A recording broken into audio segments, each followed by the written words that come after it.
নমস্কার বন্ধুরা, আজ আমি আবার নিয়ে এলাম তোমাদের পছন্দের অন্যতম রহস্যভেদী কিরিটি রায়কে, যাকে সৃষ্টি করেছিলেন ডক্টর নেহার রঞ্জন গুপ্ত, যিনি জন্মগ্রহণ করেছিলেন 1911 সালের 6ই জুন এবং তার মহাপ্রয়াণ ঘটে 1986 সালের 20শে ফেব্রুয়ারি। আজ আমার সংগৃহীত বইটির প্রকাশনার দায়িত্বে ছিলেন অমর সাহিত্য প্রকাশন। এদের সকলের প্রতি আন্তরিকভাবে কৃতজ্ঞতা নিবেদন করে শুরু করছি আজকের গল্প। সামনে সমুদ্র নীল। আজ থাকলো প্রথম পর্ব।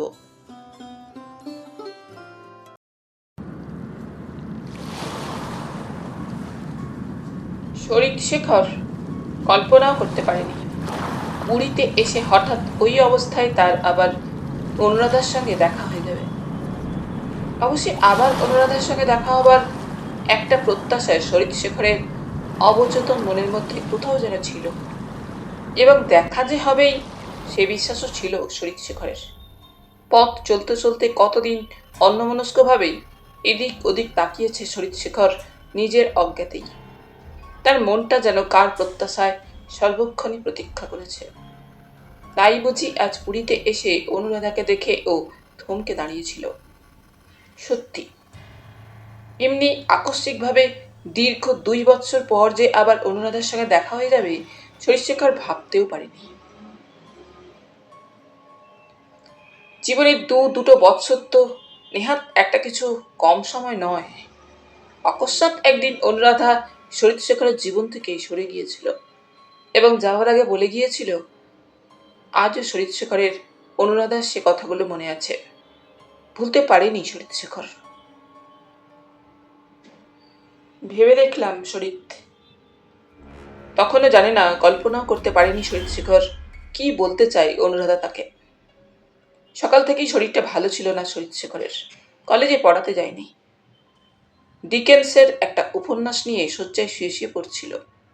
বাইরে সেদিন যেন বাতাসে একটা অগ্নির জ্বালা। একটিমাত্র জানালা খোলা ঘরের। হঠাৎ অনুরাধা ঘরে ঢুকল। শরীর, এ কি, তুমি এই প্রচন্ড গরমে দুপুরে? হ্যাঁ, কলেজে গিয়েছিলাম তোমার। গিয়ে শুনলাম তুমি কলেজে যাওনি, তাই সোজা অফিস থেকে এখানে চলে এলাম। মনে হচ্ছে খুব জরুরি প্রয়োজন। তা দাঁড়িয়ে রইলে কেন, বসো রাধা। ওই নামই ডাকতো শরীর অনুরাধাকে পরিচয় হবার কিছুদিন পর থেকে। ভেবে দেখলাম, অনুরাধা জানে কেমন একটু ইতস্তত করতে থাকে। যে তাগিদে কথাটা বলবার জন্য শরীরের কলেজ পর্যন্ত ছুটে গিয়ে সেখানে তাকে না পেয়ে এখানে এসেছে, সে তাগিদটা যেন আর অনুভব করছে না অনুরাধা। মনের মধ্যে কি কোনো দ্বন্দ্ব ছিল তার তখনও? হয়তো ছিল। অনেকবার কথাটা মনে হয়েছে গত এই 2 বছরে শরীরশেখরের। মনে হয়েছে সেদিন যে কথাগুলো বলেছিল তাকে অনুরাধা, তার জন্য কোনো স্থির পূর্ব সংকল্প ছিল না। যা বলেছিল সে সেদিন, সেটাই তার সেদিনকার হয়তো শেষ কথা ছিল না। অনুরাধা কিন্তু বসল না। একটু থেমে আবার বললে, ভেবে দেখলাম শরীর। কি ব্যাপার, কি আবার ভেবে দেখলে? মৃদু হাসি শরীরের ওষ্ঠপ্রান্তে। তোমার আর আমার সম্পর্কের এখানেই শেষ হয়ে যাওয়া ভালো। কথাটা শুনেই শরীরশেখর শয্যার উপর উঠে বসে। কয়েকটা মুহূর্ত অনুরাধার মুখের দিকে তাকিয়ে থাকে। অনুরাধা তখনও বসেনি, দাঁড়িয়েই আছে। আজও মনে আছে স্পষ্ট সেদিনের অনুরাধার চেহারাটা। পরনে তার সবুজ পাড় একটা দামি তাঁতের শাড়ি, শাড়ির সঙ্গে ম্যাচ করা গায়ের ব্লাউজ, মাথার চুলগুলো আলগাভাবে একটা খোপা করা। খোপাটা কাঁধের উপর ভেঙে পড়েছে। ডান হাতটা খালি, বাঁ হাতে ছোট একটা রিস্ট ওয়াচ, চোখে সরু সোনালি দামি ফ্রেমের চশমা, পায়ে চপ্পল। শরীরশেখর চুপ করেছিল। অনুরাধা আবার বলল, ভেবেছিলাম একবার একটা চিঠি লিখে তোমাকে কথাটা জানিয়ে দেব, কিন্তু পরে মনে হলো আমার যা বলবার সামনাসামনি তোমাকে জানিয়ে দেওয়া ভালো। আমি চললাম। এটুকু বলবার জন্যেই কি এতটা পথ এই দুপুরে ছুটে এসেছো? তাই? আর কিছুই তোমার বলবার নেই রাধা? না। কেন এভাবে এতদিনকার সম্পর্কটা শেষ করে দিয়ে যাচ্ছ তাও বলবে না? কোনো প্রয়োজন নেই। প্রয়োজন নেই? না, কারণ তুমি তো সবই জানো। জানা কথাটা নতুন করে আবার আমারই বা বলবার কি আছে, আর তোমারই বা শোনবার কি আছে বলো? কিন্তু বিশ্বাস করো, থাক, মিথ্যা কথাগুলো আর নাই বা বললে বানিয়ে বানিয়ে। ওই শেষ কথা অনুরাধার। আর সে দাঁড়ায়নি, ঘর ছেড়ে চলে গিয়েছিল। তারপর দীর্ঘ 2 বছর পরে আজ অকস্মাৎ পুরীর সমুদ্র তটে অনুরাধার মুখোমুখি সে। বেলা তখন 8টা কি 8:30 হবে সকাল। হোটেল থেকে বের হয়ে শরীরশেখর সমুদ্রের দিকেই যাচ্ছিল। হঠাৎ কানে এলো তার একটা হাসির উচ্ছ্বাস।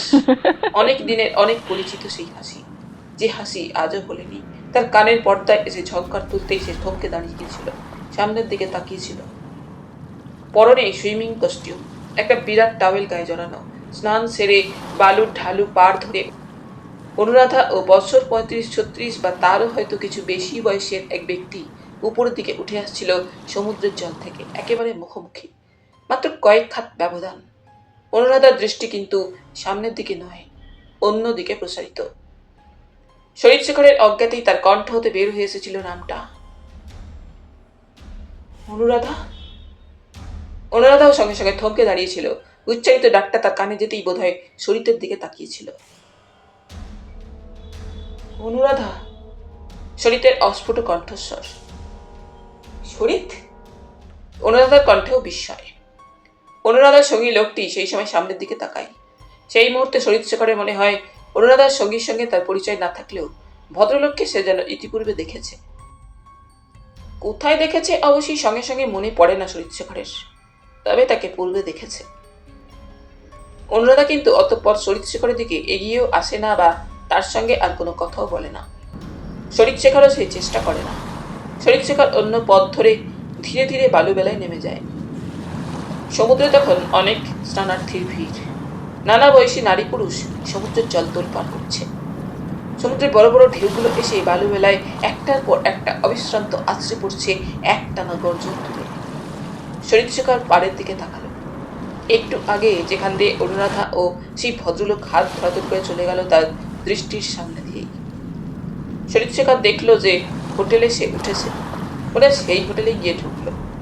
তাহলে অনুরাধা সে যে হোটেলে উঠেছে সেই হোটেলেই উঠেছে।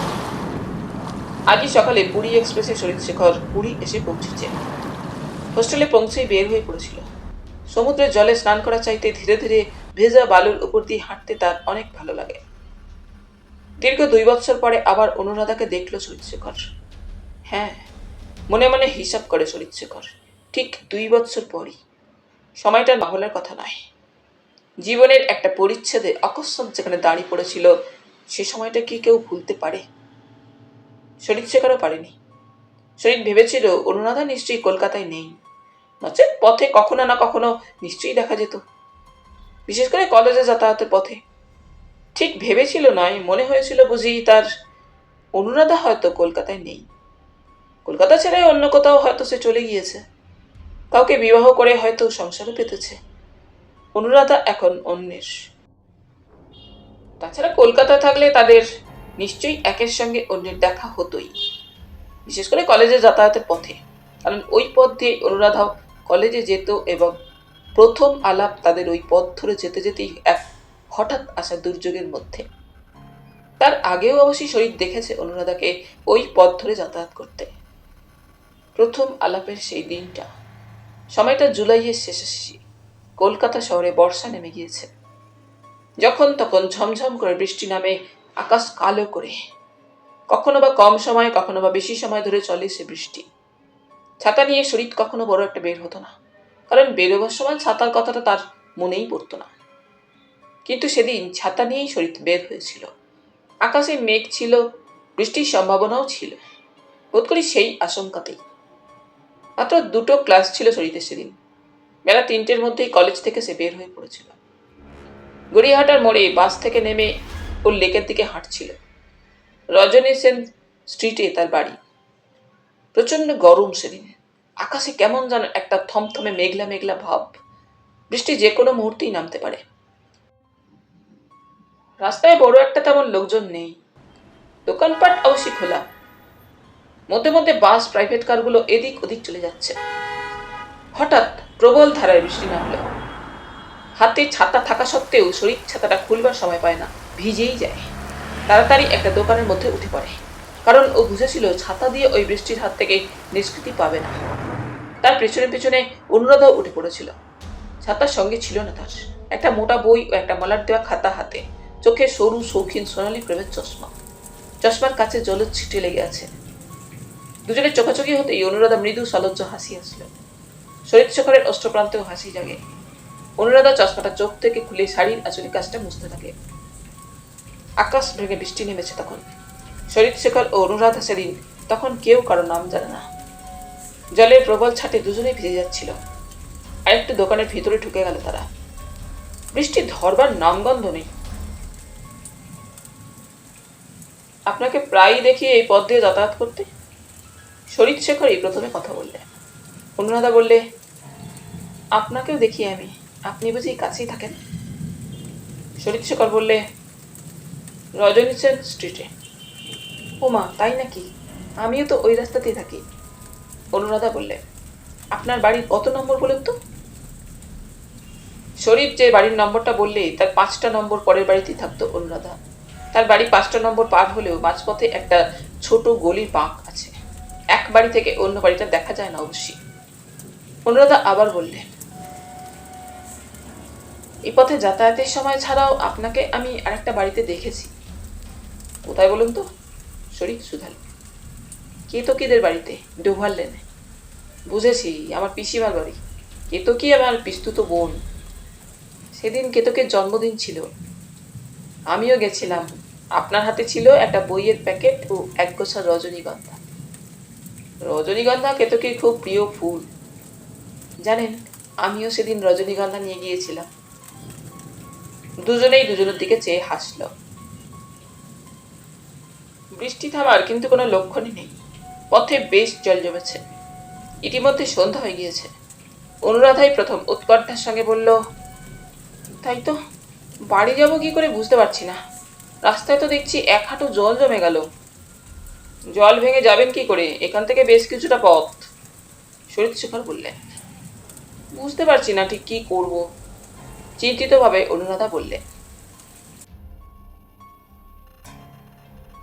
সেদিন শেষ পর্যন্ত একটা রিক্সা ডেকেই দুজনে উঠে বসেছিল। শরীর প্রথমে রিক্সায় উঠতে চায়নি, কিন্তু অনুরাধা তার কোনো কথা শোনেনি। সেই আলাপ, এবং সেই দিনই ওরা জানতে পারে পরস্পরের নাম। ডক্টর শরীর শেখর সেন, কলেজের প্রফেসর ইকোনমিক্সের, আর অনুরাধা সোম, ডিগ্রি কোর্সের ফাইনাল ইয়ারের ছাত্রী। অনুরাধার সাবজেক্টও ছিল ইকোনমিক্স। তারপর থেকে দুজনার দেখা হলেই দাঁড়িয়ে দাঁড়িয়ে পথের মধ্যে বা পথ চলতে চলতেই কথা চলত। কলেজে যাতায়াতের পথেই বেশিরভাগ। সেই আলাপই ক্রমশ উভয়ের মধ্যে ঘনিষ্ঠতা এনে দিয়েছিল। তারপর অনুরাধা বিএ পাশ করে একটা অফিসে চাকরি পেয়ে গেল যেন হঠাৎই। অনুরাধার চাকরির প্রয়োজন ছিল সত্যিই একটা। বিধবা মা, ছোট একটি বোন ও সে নিজে, 3 জনের সংসার। রজনী সেন স্ট্রিটের বাড়িটা ছিল দোতলা। ওপরে নিচে খানসারেক মাত্র ঘর। অবশ্যই রান্নাঘর ও বাথরুম আলাদা। অনুরাধার বাবা দ্বিজেন সোম চাকরি করতে করতে হঠাৎ পঙ্গু হয়ে পড়েন একটা অ্যাক্সিডেন্টে। কম্পেনসেশন ও প্রভিডেন্ট ফান্ড থেকে যা পেয়েছিলেন, রজনী সেন স্ট্রিটের ওই বাড়িটি তাই দিয়ে তৈরি করেছিলেন। অনুরাধার বয়স তখন 17, সবে কলেজে ঢুকেছে। দ্বিজেন সোম মারা গেলেন। অনুরাধার মা বাড়ির দোতলাটা ভাড়া দিতে কতটা বাধ্য হলেন। হাতে সামান্য যা অবশিষ্ট ছিল তাই দিয়েই সংসার চলতে লাগলো। আর অনুরাধার কলেজের পড়া ও ছোট বোন মধুছন্দার স্কুলের পড়া। কিন্তু সঞ্চিত অর্থ তখন প্রায় শেষ। কাজেই পাশ করার পর অনুরাধার একটা চাকরির প্রয়োজন ছিল। পাশ করার পরই চাকরি পাওয়া এত সহজ নয়, আর পাবেও না হয়তো জেনেও। অনুরাধা একটার পর একটা চাকরির অ্যাপ্লিকেশন করে যাচ্ছিল। হঠাৎ এক বিরাট ফার্মের অ্যাসিস্ট্যান্ট ম্যানেজার মিস্টার সলিল দত্ত মজুমদারের কাছে ইন্টারভিউ দিতে গিয়ে চাকরি হয়ে গেল তার। অনুরাধার খুশির অন্ত ছিল না সেদিন। সংবাদটা এসে সেই দিনই সন্ধ্যার পর শরীর শেখরকে সে দিয়েছিল। শরীর, একটা সারপ্রাইজ দেবো তোমাকে। সারপ্রাইজ? হ্যাঁ, বলো তো কি হতে পারে?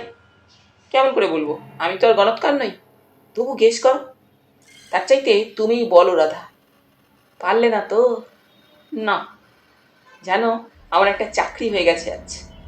চাকরি? কোথায় চাকরি পেলে? কি চাকরি রাধা? একটা মস্ত অফিসে। জানো, মাইনে 250 টাকা।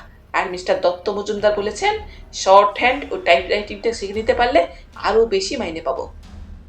পারবো না শিখে নিতে শর্ট হ্যান্ড টাইপ রাইটিংটা? কেন পারবে না? জানো শরীর, ইন্টারভিউতেই আমাকে কিছুই তেমন জিজ্ঞাসা করেননি মিস্টার দত্ত মজুমদার।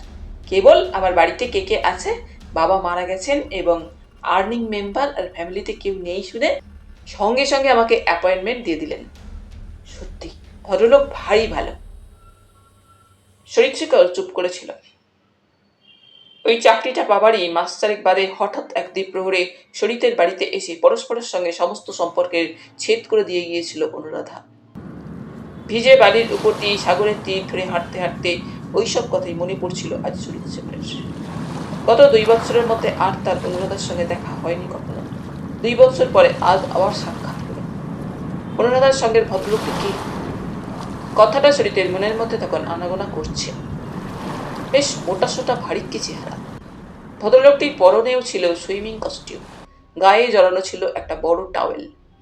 স্বর্গদ্বার ছাড়িয়ে অনেকটা হাঁটতে হাঁটতে অন্যমনস্কভাবে চলে গিয়েছিল শরীর শেখর। হঠাৎ যেন তার মনে হলো মাথার উপরে এই রোদটা বড় চড়া, পায়ের নিচে বালিও গরম হয়ে উঠেছে। শরীর শেখর ফিরল আবার হোটেলের দিকে। দোতলায় একেবারে সমুদ্রের মুখোমুখি একটা ঘর নিয়েছে শরীর শেখর। 18 নম্বর ঘর। ঘরটি একেবারে শেষ প্রান্তে। দোতলায় সর্বসমেত 4টি ঘর, 15, 16, 17 ও 18। ঘরের চাবি খুলে ঢুকতে যাবে 16 নং ঘর থেকে বের হয়ে এলো অনুরাধা। আবার দুজনের চোখাচোখি। শরীর শেখর থমকে দাঁড়ায় নিজের অজ্ঞাতেই বোধ হয়।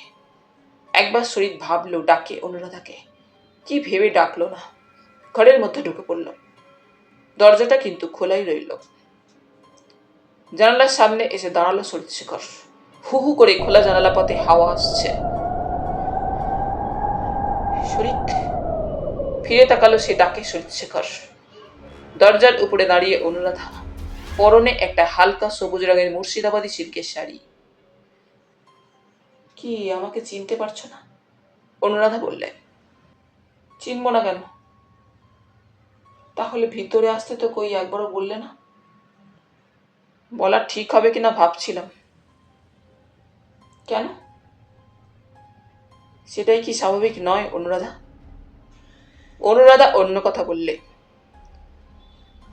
এভাবে এই হোটেলে তোমার সঙ্গে দেখা হবে, আমি প্রায় তো পুরীতে আসি আর এই হোটেলের এই ঘরটিতেই উঠি, তাই নাকি? যাক সে কথা, তুমি পুরীতে বেড়াতে এসেছো বুঝি? হ্যাঁ। তারপরে অনুরাধা হঠাৎ প্রশ্ন করল, আজ জুলাই মাসের কত তারিখ জানো? 29শে জুলাই। সেদিন কলকাতায় সেই বৃষ্টির সন্ধ্যায় সেই তারিখটাও ছিল 29শে জুলাই। সেদিন বুঝি 29শে জুলাই ছিল? শরীর শেখর প্রশ্ন করল। হ্যাঁ। আচ্ছা, আজও যদি সেদিনকার মতো বৃষ্টি নামে তাতে কি হবে? না, তাই বলছিলাম যদি বৃষ্টি নামে। তাই দাঁড়িয়ে কেন অনুরাধা, বসো না, শরীর শেখর বললে। ওই সময় দরজার বাইরে থেকে একটি মোটা গম্ভীর পুরুষের গলা শোনা গেল। অনুরাধা! তোমাকে ডাকছে যেন কে, শরীর শেখর বললে। অনুরাধা কোনো জবাব দিল না। আবার ডাক শোনা গেল। অনুরাধা! কি? শুনে যাও। গলার স্বর রুক্ষ, সামান্য অসন্তোষও বুঝি প্রকাশ পায় সে কণ্ঠস্বরে। আমি ঘরের মধ্যে আছি, ঘরে এসো, অনুরাধা বললে। সকালে সেই সমুদ্রের ধারে দেখা ভদ্রলোকটি ঘরের মধ্যে প্রবেশ করলেন।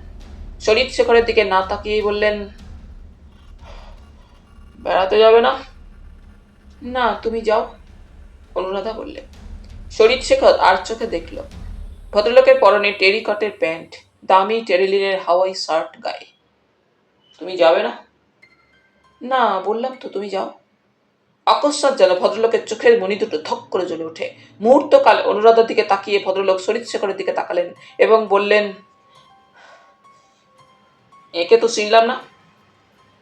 চিনবে না তুমি? ওর নামটা তোমার জানা থাকলেও কখনো ওকে তুমি দেখোনি, জবাব দিল অনুরাধা। তা আগে পরিচয় ছিল বুঝি? অনেক দিনের পরিচিত। তা তো বুঝতেই পারছি। তবে ওকে না দেখলেও ইতিপূর্বে ওর নামটা তোমার ভালো করেই জানা, তাই বুঝি? হ্যাঁ, যার কথা তুমি দিনের পর দিন বলতে, যার সম্পর্কে তোমার কৌতূহলের অন্ত ছিল না। যাক, পরিচয় করিয়ে দিই। ইনিই ডক্টর শরীর শেখর সেন। অ আর শরীর, ইনি, বুঝতে পারছি, এটা সলিল দত্ত মজুমদার। সত্যি তুমি বেড়াতে যাবে না?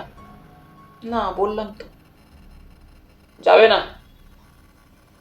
না, যাব না। অনুরাধার কণ্ঠস্বর দৃঢ়। শরীর কেমন যেন বিব্রত বোধ করে, বলে, যাও অনুরাধা। কি দাঁড়িয়ে রইলে কেন? তুমি যাও। অনুরাধা আবার বললে ভদ্রলোককে, তাহলে তুমি যাবে না অনুরাধা? সলিল দত্তের কণ্ঠস্বর যেন একটা চাপা আক্রোশে ফেটে পড়ল। বললাম তো যাব না। অনুরাধা যাও না, শরীর বললে। শরীর সত্যিই যেন কেমন বিব্রত বোধ করছিল। আশ্চর্য, কেন অনুরাধা যেতে চাইছে না? না, যাব না, অনুরাধা আবার বললে, তার গলার স্বরে দৃঢ়তা ফুটে ওঠে। ঠিক আছে, আমিও জানি তোমার মতো বেহায়া বজ্জাত মেয়ে ছেলেকে কি করে শাস্তা করতে হবে। কথাগুলো বলেই সলিল দত্ত মজুমদার আর দাঁড়ালেন না, ঘর থেকে বের হয়ে গেলেন। আকস্মাৎ ঘরের আবহাওয়াটাই যেন কেমন ভারী হয়ে গেল। শরীর শেখর আরো বেশি বিব্রত বোধ করে, কি বলবে যেন বুঝে উঠতে পারে না। বিব্রত স্বরে বলে, তুমি গেলেই পারতে অনুরাধা। না, কিন্তু তুমি এখনো ওই লোকটার কথা ভাবছো, যেতে দাও। ব্যাপারটাকে যেন উড়িয়ে দেওয়ার চেষ্টা করে অনুরাধা, সমস্ত পরিস্থিতিটাকে সহজ করে তুলবার চেষ্টা করে। অনুরাধার হাবে ভাবে মনে হয় যেন কিছুই হয়নি। ভদ্রলোক মনে হলো অত্যন্ত চটে গিয়েছেন অনুরাধা। কাকে ভদ্রলোক বলছো শরীর? ওই অভদ্র আনকালচার্ড একটা বুটকে, যে ভদ্রভাবে কথা পর্যন্ত বলতে জানে না। কিন্তু উনি আমাদের অফিসের জিএম। উনি একদিন ইন্টারভিউ নিয়ে তোমাকে চাকরি দিয়েছিলেন না? শরীর বললে, হ্যাঁ তাই। তবে তার জন্য আমাকে পরবর্তীকালে যে মূল্য দিতে হয়েছিল। মূল্য? যাক সে কথা, চলো সমুদ্রের ধারে যাব। এই দুপুরে রৌদ্রে? তাহলে আমি একাই যাই। অনুরাধা দরজার দিকে এগিয়ে গেল। আরে শোনো শোনো, কোথায় যাচ্ছ এই প্রচন্ড রৌদ্রে? এসো, বসো। না, বসবো না, আমি যাচ্ছি। অনুরাধা ঘর থেকে বের হয়ে গেল। শরীর শেখর অতঃপর কি করবে ঠিক বুঝে উঠতে পারে না। একটা কথা কিন্তু স্পষ্ট হয়ে গিয়েছে তখন তার কাছে, ওদের পরস্পরের সম্পর্কটা যতই একসময় ঘনিষ্ঠ থাকুক, এখন তাতে চির ধরেছে। সলিল দত্ত মজুমদার অনুরাধার অফিসের বস, এবং হয়তো ওই ভদ্রলোকের ইচ্ছাতেই একসময় তার অফিসে অনুরাধার চাকরি হয়েছিল, সেও বৎসর দুইয়ের কিছু আগেই হবে। এবং চাকরি পাওয়ার পরই কয়েক মাসের মধ্যেই যে কোনো কারণেই হোক অনুরাধার মনটা তার প্রতি বিরূপ হয়ে উঠেছিল, যে কারণে অকস্মাৎ একদিন অনুরাধা এসে তাদের সমস্ত সম্পর্কের উপর একটা ইতি টেনে দিয়ে গিয়েছিল। তারপর এই 2 বৎসর অনুরাধা তার কাছে আর আসেনি, সেও যায়নি অনুরাধার কাছে। বস্তুত শরীর অনুরাধার সঙ্গে দেখা করবার চেষ্টাও করেনি। সে ভুলতেই চেয়েছিল অনুরাধাকে, কিন্তু আজ বুঝতে পারছে ভুলতে সে পারেনি অনুরাধাকে। কিন্তু কেন কেন ভুলতে পারলো না? জানালা পথে বাইরে দৃষ্টিপাত করলো শরীর শেখর। সমুদ্রের জল যেন প্রখর সূর্যের আলোয় চোখ ধাঁধিয়ে দেয়। ঢেউয়ের মাথায় মাথায় শুভ্র ফেনার মালা, একটার পর একটা ঢেউ বালুবেলার পরে আছড়ে আছড়ে পড়ছে। সমুদ্রের শরণার্থীর ভিড় আর এখন তেমন নেই। অনেক দূরে দেখা গেল মাথায় ঘোমটা তুলে তীর ধরে হেঁটে চলেছে অনুরাধা স্বর্গদ্বারের দিকে। অনুরাধা, কত কত দিন পরে সে আজ আবার অনুরাধাকে দেখল। এ সেই অনুরাধা যে একসময় তার জীবনের সঙ্গে নিবিড়ভাবে জড়িয়ে পড়েছিল। তার মনের রেখাগুলো হতে হাসিটি পর্যন্ত তার একান্ত পরিচিত। একদিন যার সম্পর্কে তার মনে হতো তার জীবন থেকে অনুরাধাকে বাদ দিয়ে একটা দিনও চলতে পারে না, একটা দিন যার সঙ্গে দেখা না হলে তার মনে হতো কতকাল যেন অনুরাধাকে সে দেখেনি। শরীরশেখর জানালা পথে চেয়ে থাকে। অনুরাধা হেঁটে চলেছে স্বর্গদ্বারের দিকে। একবার মনে হয় শরীরশেখরের অনুরাধা এখনো বেশি দূর যায়নি, ওর পিছনে পিছনে এগিয়ে ডেকে ওকে ফিরিয়ে নিয়ে আসে। শরীরশেখর 2 পা এগিয়েও যায় দরজাটার দিকে, কিন্তু আবার থেমে যায়। মনে পড়লো একটু আগে সলিল দত্ত মজুমদারের কথাগুলো, এবং সলিল দত্ত মজুমদারের কথা ভেবেই ইচ্ছেটাকে দমন করলো। অনুরাধার সঙ্গে তাকে দেখলে সলিলের মেজাজটা হয়তো আবার বিগড়ে যাবে। কি প্রয়োজন তার ওদের দুজনের সম্পর্কের মধ্যে মাথা গলানোর? ও আজ সম্পূর্ণ তৃতীয় ব্যক্তি, একান্তভাবেই অনভিপ্রেত। কিন্তু যতই ব্যাপারটা নিয়ে মাথা ঘামাবো না মনে করুক শরীরশেখর, অনুরাধার চিন্তাটা যেন মন থেকে কিছুতেই দূর করতে পারে না। ঘুরে ফিরে কেবলই যেন অনুরাধা তার সামনে এসে দাঁড়ায়। ওই সলিল দত্ত মজুমদারের সঙ্গে সম্পর্কটা কি অনুরাধার? যেভাবে সলিল দত্ত মজুমদার কথা বলছিল তার মধ্যে একটা অধিকার প্রতিষ্ঠার সুর স্পষ্ট ছিল। কি সে অধিকার? আর সেই অধিকার সলিল দত্ত মজুমদার কেমন করে অর্জন করল? একটার পর একটা সিগারেট পুড়তে থাকে। দরজার ওদিকে পদশব্দ শোনা গেল আবার এক সময়। ভিতরে আসতে পারি? গলার স্বর থেকেই মানুষটাকে চিনতে শরীরের অসুবিধা হয় না। সলিল দত্ত মজুমদার। আসুন। সলিল দত্ত মজুমদার এসে ঘরে ঢুকলেন। একবার ভালো করে তাকালো শরীর ভদ্রলোকের দিকে। 38-39 বৎসর বয়স হবে মনে হয় ভদ্রলোকের। সামনের দিকে মাথায় বিস্তৃত টাক, সেই টাক পাশ থেকে চুল টেনে এনে সযত্নে ঢাকা দেওয়া হয়েছে। চোখের চশমা, দামি ফ্রেমের চশমা। সকালবেলার সেই পোশাকই পরিধানে। বসুন মিস্টার দত্ত, শরীর বললেন। আপনাকে কয়েকটা কথা বলতে এলাম ডক্টর সেন। আমাকে?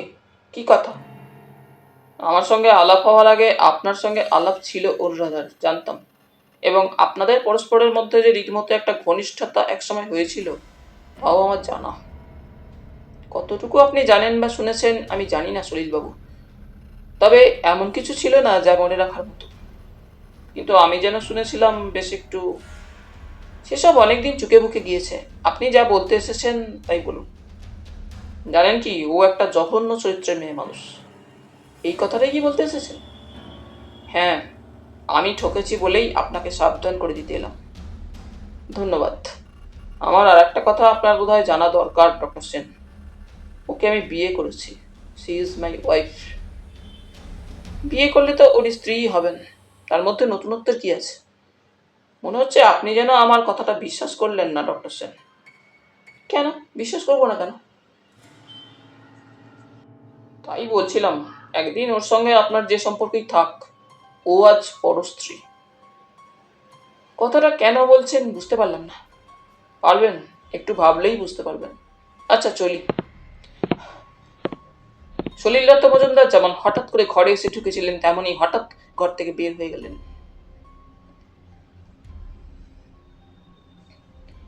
হোটেলের ম্যানেজার প্রোপাইটার দেবেশ অধিকারীর সঙ্গে তার ঘরে বসে কিরিটির কথা হচ্ছিল। কিরিটির বয়স হয়েছে, মাথার চুলে পাক ধরেছে। দেবেশ বলছিলেন, সত্যি বলতে কি এবারে কিন্তু আপনাকে দেখে প্রথমটায় ভালো চিনতে পারিনি। কিরিটি হেসে বললে, কেন, বয়স হলেও আমার চেহারাটা তো খুব একটা পাল্টায়নি। তা প্রায় বছর 5 বাদে এখানে এলেন তাই না? দেবেশ বলল। 5 বছর? বোধহয় ওই রকমই হবে। তা কটা দিন থাকছেন তো পুরীতে? থাকবো বলেই তো এসেছিলাম। কিন্তু 18 নম্বর ঘরটা তো কে একজন দখল করে আছে দেখছি। হ্যাঁ, শরীফবাবু এসেছেন। উনি এখানে প্রায়ই আসেন, আর এলে ওই 18 নম্বর ঘরেই ওঠেন। অবশ্যই আপনি আসছেন জানতে পারলে ঘরটা ওকে দিতাম না। 15 নম্বর ঘরটা খালি আছে, দুদিক খোলা, প্রচুর হাওয়া পাবেন। ঘরটা দেখবেন? না, ওই ঘরেই আমার ব্যবস্থা করুন। তা করছি। নিশ্চয়ই কোনো কাজে এসেছেন কিরিটিবাবু, তাই না? না, সেরকম কিছু না, তবে একটা অনুরোধ। আমি যে এসেছি যেন জানাজানি না হয়। সে কি আর চাপা থাকবে? যতটা চেপে রাখা যায়। দেবেশ অধিকারী বললেন, তা বলছেন যখন আমি কাউকে বলবো না। তবে আপনি যে কেবলমাত্র সমুদ্রের হাওয়া খেতেই আসেননি তা আমি জানি। সে কথা যাক, কিউটি বললে। দোতলায় বুঝি ওই 15 নম্বর ঘরটাই খালি আছে? না, 17 নম্বর ঘরটাও খালি আছে, তবে ওই ঘরটা ভাড়া দেওয়া হয় না। কেন? ওই ঘরে একবার এক ভদ্রলোক নিজের গলায় খুর চালিয়ে আত্মহত্যা করেন। গলায় খুর চালিয়ে আত্মহত্যা করেছিলেন? হ্যাঁ। আত্মহত্যার কারণটা জানা যায়নি? না। কিরিটি আর প্রশ্ন করল না। দেবেশ বলতে লাগলেন, সেই থেকে রাত্রে প্রায়ই ঘরের মধ্যে নানা রকমের আওয়াজ নাকি শোনা যায়। মধ্যে মধ্যে ঘরের মধ্যে চেয়ারের উপর এক ছায়া মূর্তিকে বসে থাকতে দেখা যায়। পরপর দুবার ওই ঘরে যারা এসে উঠেছিলেন তারা ভয় পেয়েছিলেন। তাহলে এক কাজ করুন, ওই 17 নম্বর ঘরটাই আমাকে দিন। কিন্তু আপনি তো জানেন ভূতের ভয় আমার নেই। যদিও ভূত আমি 2-1বার দেখেছি এবং আমি ভূত বিশ্বাসও করি। ভূত বিশ্বাস করেন? হ্যাঁ। আপনি ওই 17 নম্বর ঘরেই আমার থাকবার ব্যবস্থা করুন। আচ্ছা, 16 নম্বর ও 18 নম্বর ঘরে কারা আছেন? বললামই তো, 18 নম্বর ঘরে আছেন অধ্যাপক ডক্টর সেন, ব্যাচেলার মানুষ। আর 16 নম্বর ঘরে মিস্টার দত্ত মজুমদার ও তার স্ত্রী এসে উঠেছেন, ইউনিভার্সাল ইলেকট্রিক কোম্পানির কলকাতা অফিসের জিএম। ইউনিভার্সাল ইলেকট্রিক কোম্পানির জিএম? হ্যাঁ। ভদ্রলোকের বয়স কত হবে বলুন তো? 39-40 হবে হয়তো। মাথার সামনের দিকে টাক আছে? আছে। চেনেন নাকি ভদ্রলোককে, মিস্টার রায়? না, ঠিক চিনি না। তবে এত কথা বলছেন কি করে? কিউটি পকেট থেকে একটা খাম বের করে খাম থেকে একটা ফটো বের করে বললে, দেখুন তো দেবেশবাবু, এই ভদ্রলোক কি? দেখি। হ্যাঁ, এই তো, দেবেশ বললেন। আপনি... দেবেশের কথা শেষ হলো না। সলিল দত্ত মজুমদারকে দেখা গেল তার অফিস ঘরে ঢুকতে। দত্ত মজুমদার ঘরে ঢুকে সোজা দেবেশের দিকে এগিয়ে গেলেন।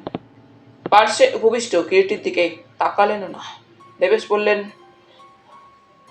কিছু বলছিলেন মিস্টার দত্ত মজুমদার? হ্যাঁ, আজ বিকেলের দিকে আমাকে একবার ভুবনেশ্বর যেতে হবে। ট্রেনে যাব না, একটা ট্যাক্সির ব্যবস্থা হতে পারে কি? কেন হবে না? আমার জানাশোনা একটা ট্যাক্সি আছে। যদি ভাড়ায় না গিয়ে থাকে এক্ষুনি খবর পাঠাচ্ছি। তা কখন যেতে চান? বেলা 5টা নাগাদ বেরোবো ভাবছি। আপনার স্ত্রীও যাবেন তো আপনার সঙ্গে? না, সে থাকবে। আমি তো আবার কালই ফিরে আসছি। আপনি তাহলে খবরটা পাঠান, আমি আমার ঘরেই আছি। দত্ত মজুমদার চলে গেলেন। কিরিটি বললে, এই ভদ্রলোক? হ্যাঁ, দেবেশ বললেন। তাহলে দেবেশবাবু, 17 নম্বর ঘরটা খুলে দেওয়ার ব্যবস্থা করুন। হোটেলের চাকর ও ঝিকে ডেকে পাঠালেন দেবেশ। গুপি সামনে এসে দাঁড়ালো। গুপি, 17 নম্বর ঘরটা খুলে দাও। কাই কি বাবু করব? এই বাবু থাকবেন। কথাটা শুনে মনে হলো গুপি যেন বেশ একটু বিস্মিতই হয়েছে। সে প্রথমে দেবেশের মুখের দিকে তাকালো, তারপর তাকালো কিরিটির মুখের দিকে এবং মৃদু কণ্ঠে বলল, সে বাবু 17 নং কামরাতে রহিব? জবাব দিল কিরিটি, হ্যাঁ গুপি, ওই ঘরেই আমি থাকবো। ভূতের ভয় আমার নেই, তুমি ঘরটা পরিষ্কার করে দাও। গুপি বললে, সে গত বছরে আগের বাবুর ভূতের ভয় ছিল না বলে ওই ঘরে থেকেছিলেন, কিন্তু মাঝরাত্রে সিঁড়ির কাছে অজ্ঞান হয়ে পড়েন। ভয় নেই তোমার গুপি, আমি অজ্ঞান হব না, তুমি ব্যবস্থা করো। দেবেশ ঘরের চাবিটা গুপির হাতে তুলে দিলেন। গুপি যেন কিছুটা অনিচ্ছার সঙ্গেই চাবি নিয়ে চলে গেল। আচ্ছা দেবেশবাবু, 17 নম্বর ঘরে যে আত্মহত্যার কথা একটু আগে বলছিলেন, সেটা কতদিন আগেকার ব্যাপার? তা বছর 3 হবে, ঠিক এমনি এক জুলাই মাসে। হোটেলের প্রত্যেকটি ঘরে যাত্রী। সে যে কি হুজ্জুত কিরিটিবাবু! ভদ্রলোক আত্মহত্যা করলেন, তারপর থানা, পুলিশ। ভদ্রলোক নাকি এসেছিলেন জামশেদপুর থেকে, টিস্কোতে কাজ করতেন। রিটায়ার করার পর পুরীতে বেড়াতে এসেছিলেন কিছুদিনের জন্য।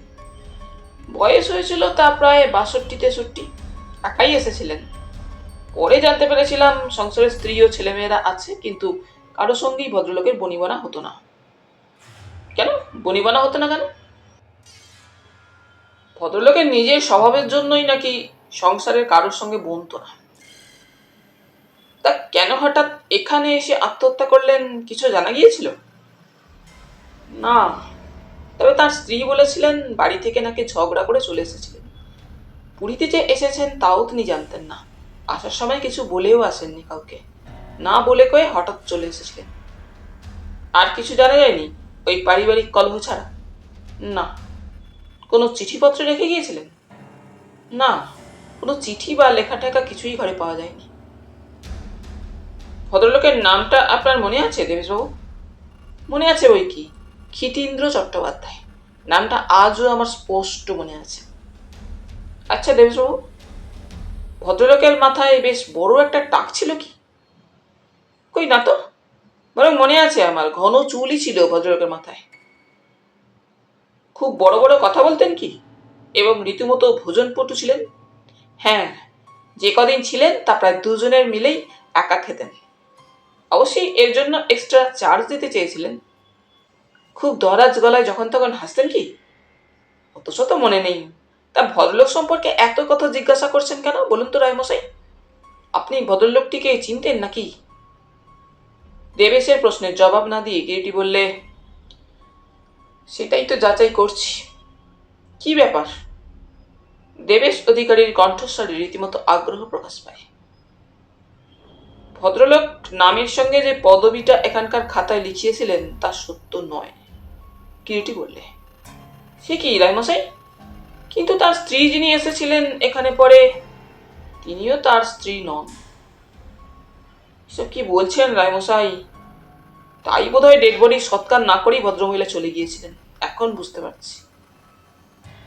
29শে জুলাই ঘটনাটা ঘটেছিল এই হোটেলে, তাই তো? হয়তো তাই হবে। জুলাই মাস আপনাকে তো আগেই বললাম, তবে তারিখটা 29শে জুলাই এবং 28শে জুলাই এখানে সে রাত্রে খুব এক পশলা বৃষ্টি হয়েছিল, ফলে তাপাঙ্ক নেমে যায়, কিরিটি বললে। কিন্তু কি ব্যাপার রায়মশাই? দেবেশ প্রশ্ন করলেন। আরো একটা কথা আছে দেবেশ বাবু। কি কথা বলেন তো? দেবেশ ওর মুখের দিকে তাকালেন। আমার মনে হয়, কিরিটি বললে, তিনি আত্মহত্যা করেননি, তাকে হত্যা করা হয়েছিল। এবং তিনি আদৌ জামশেদপুর থেকে আসেননি, এসেছিলেন কলকাতা থেকে। আর তার আসল পরিচয় ক্ষিতীন্দ্র চট্টোপাধ্যায়ও নয়। এসব কি বলছেন রায়মশাই? আমার অনুমানের কথাটাই আপনাকে বলছি। কিন্তু পুলিশ পুলিশ কি কিছুই জানতে পারেনি? কিরিটি বললে, জানতে পারতো নিশ্চয়ই, যদি ভালো করে লোকটা সম্পর্কে খোঁজ খবর করত। ব্যাপারটা এক ভদ্রলোকের, যিনি এখানকার হোটেলে এসে উঠেছিলেন। তাই কেসটা আত্মহত্যা বলে হাত দিয়ে ফেলেছিল পুলিশ, এবং পুলিশের ফাইলে আত্মহত্যাই থেকে যেত যদি না বছর 3 পরে হঠাৎ ক্ষিতীন্দ্রবাবুর স্ত্রী মালতী দেবী তার 3 বছর নিরুদ্দিষ্ট স্বামীর খোঁজ খবর শুরু করতেন এবং শেষ পর্যন্ত আমার দ্বারস্থ না হতেন। আর কিছু ছিন্ন সূত্র ধরে অনুসন্ধান চালাতে চালাতে আমি এখানে এসে না উপস্থিত হতাম। আপনি তবে রায়মশাই ওই ব্যাপারেই?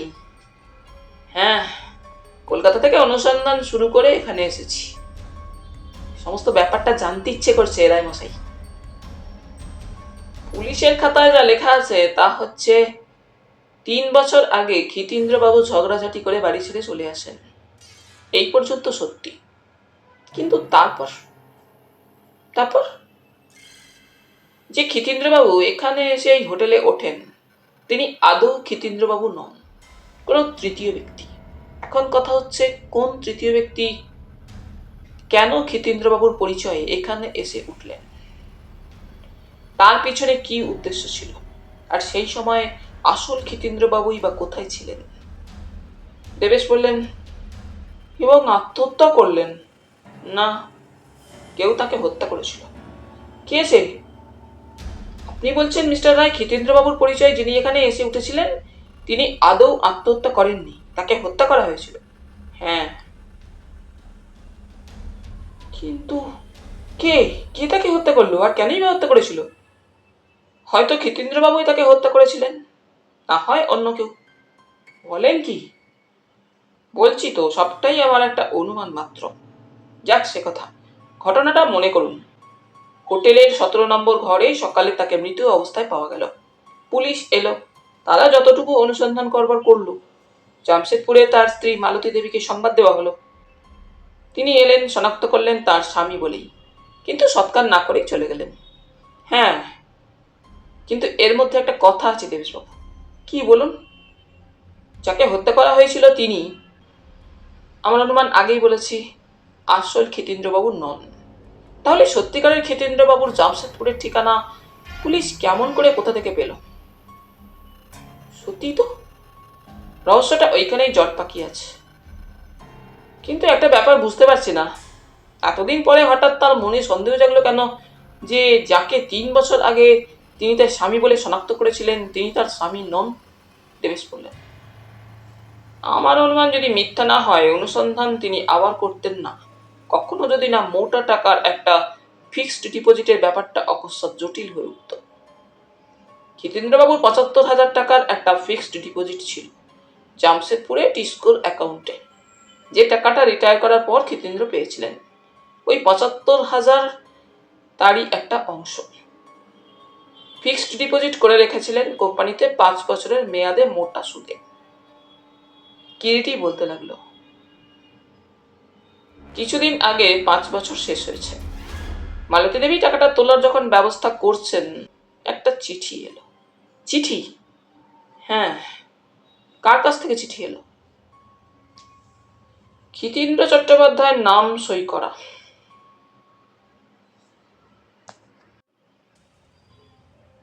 তিনি চিঠিতে জানিয়েছিলেন যে আমি মরিনি। কি সর্বনাশ!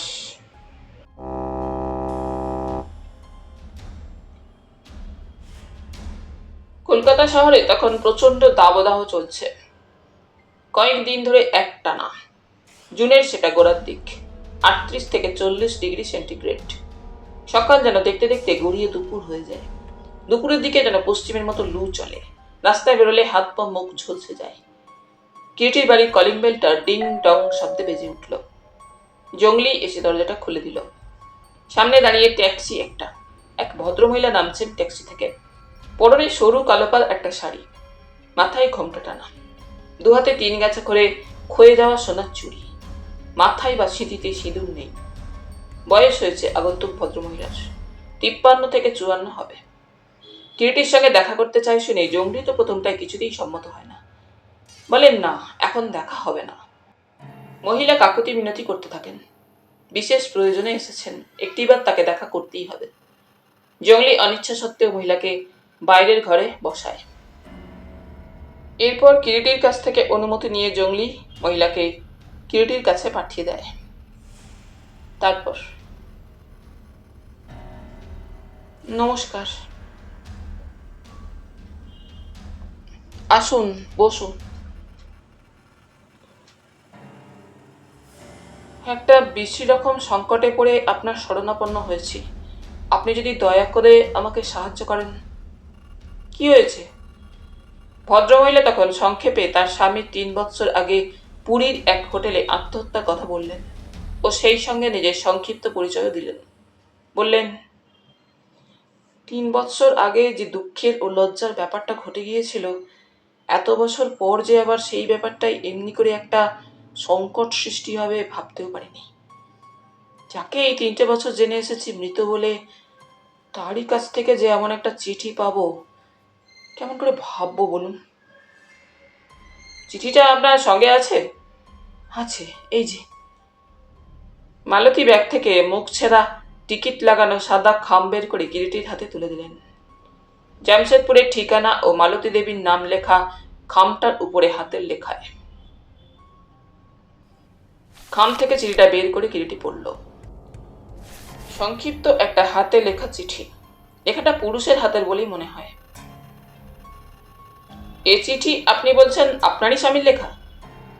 প্রশ্নটা করে কিরিটি তাকালো মালতী দেবীর মুখের দিকে। হ্যাঁ, তারই হাতের লেখা। লেখাটা চিনতে আপনার কোনো রকম ভুল হয়নি তো মালতী দেবী? না, ওটা আমারই স্বামীর হাতের লেখা, সে বিষয়ে আমার কোনো সন্দেহ নেই। আপনার স্বামীর লেখা অন্য কোনো চিঠিপত্র আপনার কাছে আছে? আছে, আমি নিজেও মিলিয়ে দেখেছি, আপনিও দেখুন। বলে গোটা 2 পুরাতন চিঠি মালতী কিরিটির হাতে তুলে দিলেন। কিরিটি সব চিঠিগুলো দেখেই বুঝতে পারে একই ব্যক্তির লেখা প্রত্যেকটি চিঠি। আপনি মালতী দেবী তাহলে বিশ্বাস করেন আপনার স্বামী আজও বেঁচে আছেন? অর্থাৎ 3 বছর পূর্বে পুরীর হোটেলে যিনি খুর চালিয়ে আত্মহত্যা করেছিলেন তিনি অন্য কোনো তৃতীয় ব্যক্তি? মালতী দেবী বললেন, ওই চিঠিটা পাওয়ার পর তাছাড়া আর অন্য কি ভাবতে পারি বলুন? আপনিও তো চিঠিগুলো দেখলেন, আপনারও কি তাই মনে হয় না? হ্যাঁ, তাই মনে হয় বটে, তবে কথা হচ্ছে কি বলুন। আপনি একটু আগে 3 বছর আগে পুরীর এক হোটেলের মধ্যে যে ঘটনাটা ঘটেছিল বললেন, সে সময় আপনি তো নিজে গিয়ে মৃতদেহ শনাক্ত করে বলে এসেছিলেন মৃত ব্যক্তি আপনার স্বামী। হ্যাঁ, বলে এসেছিলাম। তাহলে কি ভাববো আপনি যে কারণেই হোক সত্য কথাটা পুলিশকে বলেননি? সত্যিই বলেছিলাম। সত্যি বলেছিলেন? হ্যাঁ, সেদিন যেমন মৃতদেহ দেখে বলেছিলাম সেই আমার স্বামী, আজও ওই চিঠি যে তাঁরই লেখা তাও বলছি। সেদিন যেমন আমি নিঃসন্দেহ ছিলাম, আজও তেমনি আমি নিঃসন্দেহ। মৃতদেহটা আপনার স্বামীরই ছিল? হ্যাঁ, শান্ত দৃঢ় গলায় জবাব দিলেন মালতী দেবী। কিন্তু এই চিঠি যদি সত্যি সত্যি আপনার স্বামীরই লেখা হয়, তাহলে কি ব্যাপারটা এই দাঁড়াচ্ছে না যে সেদিন যে মৃতদেহটা আপনার স্বামী বলে শনাক্ত করে এসেছিলেন তিনি নিশ্চয়ই আপনার স্বামী নন, কারণ মৃত ব্যক্তি তো আর চিঠি লিখতে পারেন না। সুতরাং তিনি সম্পূর্ণ অন্য ব্যক্তি ছিলেন এবং তিনি অবিকল আপনার স্বামীর মতো দেখতে ছিলেন বলেই আপনার ওই ভুলটা হয়েছিল। মালতী দেবী কোনো জবাব দিলেন না, চুপ করে রইলেন। মালতী দেবী, আপনি সমস্ত ব্যাপারটা আরেকবার ভেবে দেখুন। চিঠিটা পেয়েছি আমি প্রায় মাস 1.5 আগে। তারপর আমার স্বামী সত্যি আজও বেঁচে আছেন কিনা, কিংবা আমারই হয়তো সেদিন ভুল হয়েছিল সেই কথা ভেবেই সমস্ত রকম অনুসন্ধান করবার পর ব্যাপারটার একটা মীমাংসায় পৌঁছাবার জন্যই শেষ পর্যন্ত আপনার কাছে এসেছি। কিন্তু আপনাকে সাহায্য করতে হলে কতকগুলো আবশ্যকীয় প্রশ্নের জবাব আমার একান্ত দরকার। বলুন, কি জানতে চান? আপনার স্বামীর সঙ্গে আপনার, মানে বুঝতেই পারছেন, পরস্পরের সম্পর্কটা কেমন ছিল যদি বলেন। কি বলবো বলুন, বলতে লজ্জাও হয়, দুঃখও হয়। আমাদের সঙ্গে সম্পর্কটা সুখের বা শান্তির ছিল না। অথচ আপনি শুনলে হয়তো অবাকই হবেন, পরস্পরকে ভালোবেসেই আমাদের বিবাহ হয়েছিল। বিবাহের পূর্বেই আপনাদের জানাশোনা হয়েছিল তাহলে? হ্যাঁ, আমার শ্বশুরমশাই এবং শাশুড়ি জীবিত থাকা সত্ত্বেও আমার স্বামী তার কাকার কাছেই মানুষ। আপনার শ্বশুর শাশুড়ি আজও বেঁচে আছেন কি? জানি না, তাদের কখনো দেখিনি। আমার স্বামীও তার মা বাবা সম্পর্কে কখনো কোনো কথা বলতেন না, বা আমি কখনো সে সম্পর্কে প্রশ্ন করিনি। তাদের নিয়ে কখনো কোনো আলোচনাও করিনি, কারণ আমি বুঝতে পেরেছিলাম যে কারণেই হোক তিনি তার মা বাবা সম্পর্কে কোনো আলোচনা করতে চান না। অবশ্যই আমারও কোনোদিন কোনো আগ্রহই ছিল না সে সম্পর্কে জানবার। আপনার মা বাবাও ক্ষিতেন্দ্রবাবুর মা বাবা সম্পর্কে কোনো খোঁজখবর নেননি? মা বাবা আমার ছিল না, আমি আমার বড় দিদির কাছেই মানুষ। খুব ছোটবেলায় তারা মারা যান। আমার জামাইবাবু অসুস্থ মানুষ ছিলেন, অল্প বয়সেই সব কাজকর্ম ছেড়ে দিতে বাধ্য হন অ্যাক্সিডেন্টের পর। কলকাতা শহরের ওপর খান্দুই বাড়ি ছিল, তার আগে থেকেই তাদের চলে যেত ভালোভাবেই। দিদির পক্ষেও অত খোঁজখবর নেওয়া সম্ভবপর ছিল না। আপনার স্বামীর কাকা বেঁচে আছেন? না, বছর 4 আগে তিনি মারা গেছেন। তার ছেলে মেয়ে, স্ত্রী?